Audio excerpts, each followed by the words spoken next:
Tattoos have often been presented in popular media as either marks of the dangerous and deviant or trendy youth fads.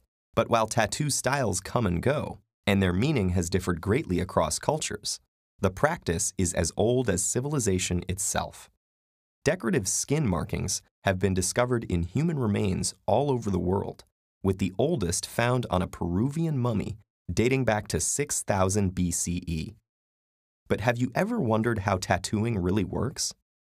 You may know that we shed our skin, losing about 30 to 40,000 skin cells per hour. That's about 1 million per day. So how come the tattoo doesn't gradually flake off along with them? The simple answer is that tattooing involves getting pigment deeper into the skin than the outermost layer that gets shed. Throughout history, different cultures have used various methods to accomplish this. But the first modern tattooing machine was modeled after Thomas Edison's engraving machine and ran on electricity. Tattooing machines used today insert tiny needles loaded with dye into the skin at a frequency of 50 to 3,000 times per minute. The needles punch through the epidermis, allowing ink to seep deep into the dermis, which is composed of collagen fibers, nerves, glands, blood vessels, and more. Every time a needle penetrates, it causes a wound that alerts the body to begin the inflammatory process, calling immune system cells to the wound site to begin repairing the skin. And it is this very process that makes tattoos permanent.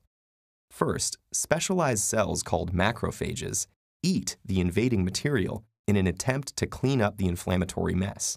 As these cells travel through the lymphatic system, some of them are carried back with a belly full of dye into the lymph nodes, while others remain in the dermis.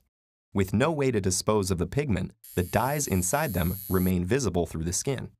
Some of the ink particles are also suspended in the gel-like matrix of the dermis, while others are engulfed by dermal cells called fibroblasts. Initially, ink is deposited into the epidermis as well, but as the skin heals, the damaged epidermal cells are shed and replaced by new, dye-free cells, with the topmost layer peeling off like a healing sunburn. Blistering or crusting is not typically seen with professional tattoos, and complete epidermal regeneration requires 2 to 4 weeks, during which excess sun exposure and swimming should be avoided to prevent fading. Dermal cells, however, remain in place until they die.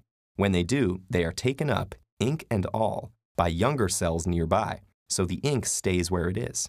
But with time, tattoos do fade naturally, as the body reacts to the alien pigment particles, slowly breaking them down to be carried off by the immune system's macrophages. Ultraviolet radiation can also contribute to this pigment breakdown, though it can be mitigated by the use of sunblock. But since the dermal cells are relatively stable, much of the ink will remain deep in the skin for a person's whole life. But if tattoos are embedded in your skin for life, is there any way to erase them? Technically, yes. Today, a laser is used to penetrate the epidermis and blast apart underlying pigment colors of various wavelengths, black being the easiest to target. The laser beam breaks the ink globules into smaller particles that can then be cleared away by the macrophages. But some color inks are harder to remove than others, and there could be complications. For this reason, removing a tattoo is still more difficult than getting one, but not impossible. So a single tattoo may not truly last forever, but tattoos have been around longer than any existing culture, and their continuing popularity means that the art of tattooing is here to stay.